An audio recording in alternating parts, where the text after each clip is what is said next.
Près d'1 million de visiteurs chaque année. Le Marais Poitevin, une vitrine touristique pour les Deux-Sèvres. À Coulon, le village carte postale vit au rythme de ses barques, en plein cœur de ce parc naturel régional de 100 000 hectares. Cette famille nantaise le découvre pour la première fois. Une surprise l'attend, un feu sur l'eau.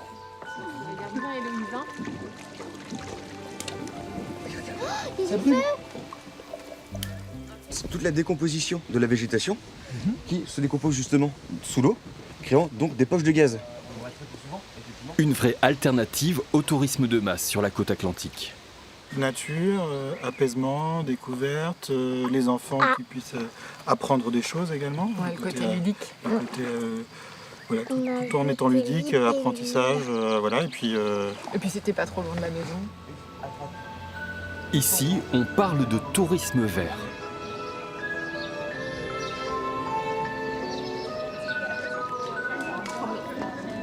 On passe quelques jours en province pour découvrir que la France, il y a quand même pas mal de régions très sympathiques. On n'est pas obligé de partir le bout du monde pour ça. Déjà le temps, il fait moins gris qu'à Paris. Et puis la découverte, la nature. Bonjour Chloé. Manuel Mercier en a fait son business depuis 1990. Aujourd'hui, il est à la tête d'une PME dont l'ADN est le Marais Poitevin. Il emploie jusqu'à 130 personnes et 110 barques naviguent sous son pavillon. Ce ne sont que des collectionneurs de voitures. Il va y avoir à bord du bateau des Français et des Anglais. D'accord. Donc, est-ce que vous avez un guide bilingue de dispo? Il possède aussi des magasins de souvenirs. Bonjour Manu. Bon alors, cette journée, ça se passe bien? Oui, ça a bien commencé. Bon, mieux qu'hier? Bon, j'ai bien travaillé hier quand même. Bah, vous savez bien que pour moi, c'est jamais suffisant. Oui, je sais bien. Ainsi que plusieurs restaurants. Bonjour Chloé. Bonjour. Vous allez bien? Ça va et vous? Alors, vous terminez le dressage de la terrasse? Oui. Bonjour Margot. Alors, vous n'avez rien cassé aujourd'hui? Non, pas pour le moment. Une formidable réussite économique pour ce fils d'agriculteur maraîcher, devenu le big boss du tourisme de la Venise verte. Mais Manuel Mercier voit toujours plus grand et rêve d'un marais plus ambitieux. Le Marais Poitevin, c'est pas se vendre, parce que le Marais Poitevin n'est pas une unité.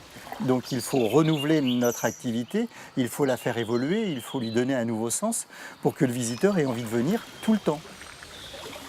Mais s'il y a une offre touristique qui se construit, qui offre des tarifs agréables, avec des hôtes qui ont envie de recevoir toute l'année, eh bien on va rendre l'attractivité de ce territoire extraordinaire et sans modifier la taille de nos entreprises, on sera en capacité effectivement à développer le nombre de visiteurs.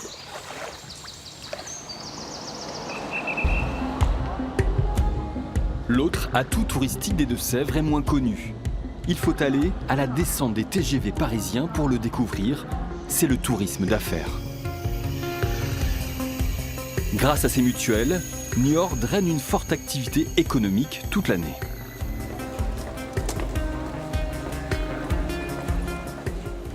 Et pour l'électricité d'un chambre, vous laissez bien le carte dans le boîtier. Très bien. Si vous avez besoin de quoi que ce soit, vous faites le 9 depuis votre téléphone ou vous venez me voir. Je vous remercie. Vous venez à Niort pour des affaires? Pour une réunion. Pour une réunion à la MAF à côté. D'accord. Voilà. Vous travaillez dans les assurances? Tout à fait, oui. Les hôtels de la ville génèrent 20 millions d'euros de chiffre d'affaires avec ce type de clients. Voici typiquement le type de chambre que nous louons à la clientèle affaires. Je vais vous montrer. Donc ce sont des chambres que nous louons entre 80 et 130 euros, tout dépend des périodes. On a des contrats sociétés avec les entreprises, puisque à Niort, 80% de notre activité tourne autour de la clientèle affaires et 20% loisirs. Et l'activité économique de Niort est principalement orientée sur les mutuelles, le tertiaire, puisque c'est la 4e place financière française. Mais Niort souffre aussi d'une image de ville terne. En janvier dernier, le Goncourt Michel Houellebecq lui offre même une terrible publicité dans son dernier roman. La 3e journée de voyage fut interminable. L'autoroute A10 semblait presque entièrement en travaux et il y eut 2 heures de bouchon à la sortie de Bordeaux. C'est dans cet état d'exaspération avancée que j'arrivais à Niort, une des villes les plus laides qu'il m'ait été donné de voir. Alors Niort veut séduire. C'est le but du projet Port-Boineau le long de la Sèvre. Une friche industrielle en plein centre-ville et en pleine métamorphose.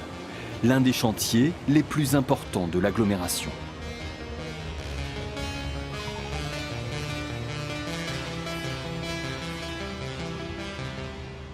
C'est une nouvelle vitrine touristique ?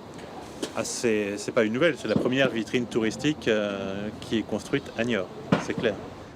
Future porte d'entrée du Marais Poitevin, Port-Boineau va accueillir des embarcadères, des restaurants, des projets culturels.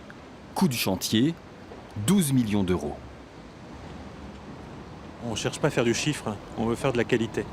On ne veut pas avoir forcément des millions de touristes qui débarquent à Niort, c'est pas le sujet.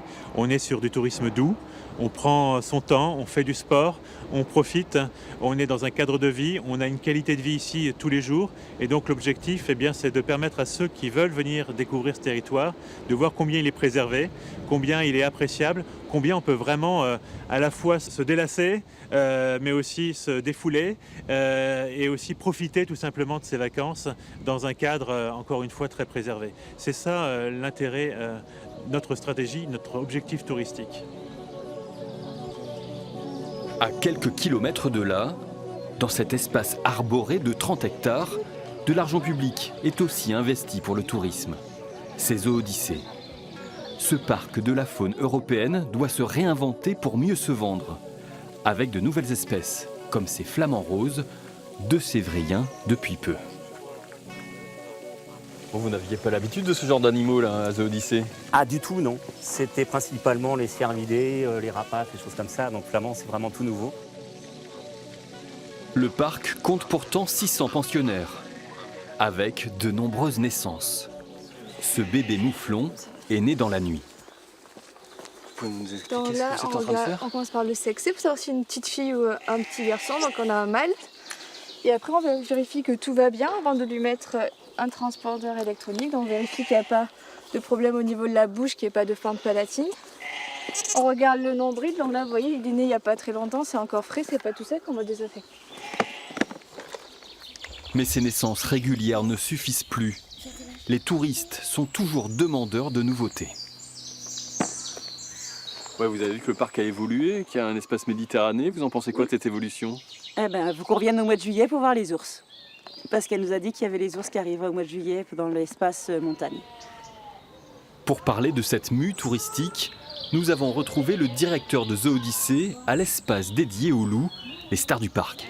Ça reste une espèce effectivement emblématique. Donc dans le top 5 des animaux préférés des visiteurs, le loup est toujours très bien placé. Oui.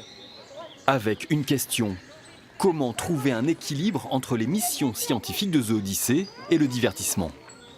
On va simplement bouger, switcher les animaux pour les rassembler sur une zone montagne, sur une zone humide, sur une zone forêt, etc. Et faire une scénographie qui sera naturelle et fortement accentuée pour provoquer chez le visiteur un émerveillement qui va lui permettre d'être sensibilisé un peu plus à la faune européenne. Zoodissée appartient au conseil départemental. Gilbert Favreau, son président, veut en faire la vitrine d'un tourisme de Sévrien populaire. Nous ne sommes pas des mammouths du tourisme dans la région Nouvelle-Aquitaine. Nous avons 2 voisins qui sont de gros départements touristiques, la Vendée et la Charente-Maritime.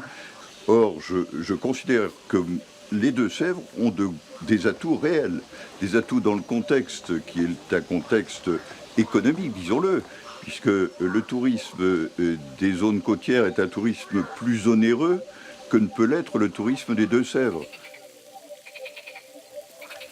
Objectif pour Zoodissée, passer la barre des 100 000 visiteurs annuels.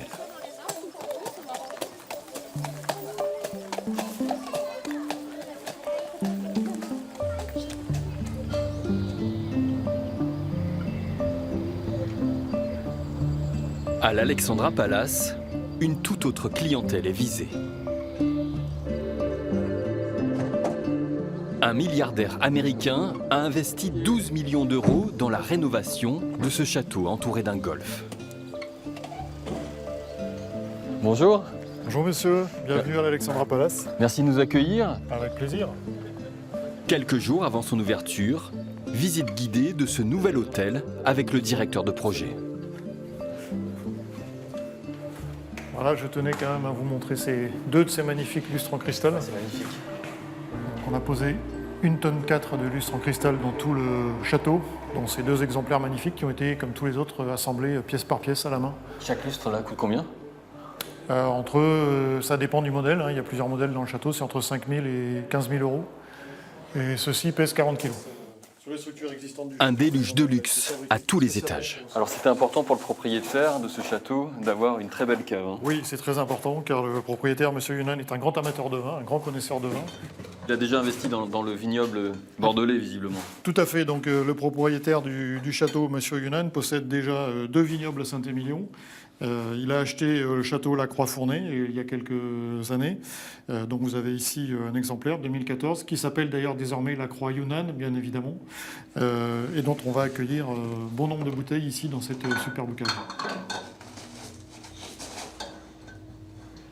Alors là, on est dans un escalier qui a été refait à neuf? Absolument, l'escalier est tout neuf, c'est l'escalier d'honneur en marbre de Carrare. Alors pour la petite histoire, l'escalier d'origine était déjà en marbre, mais en marbre rose. Et la carrière qui était dans le sud de la France n'existe plus. Donc nous avons refait en marbre de Carrare. Voilà. Et nous allons nous diriger vers la suite. Eh bien, bienvenue dans la suite, donc la plus belle chambre de l'hôtel actuellement, où on retrouve évidemment les lustres en cristal, et puis cette superbe chambre à coucher. On a une vingtaine de chambres dans l'hôtel, mais celle-ci est particulière, évidemment.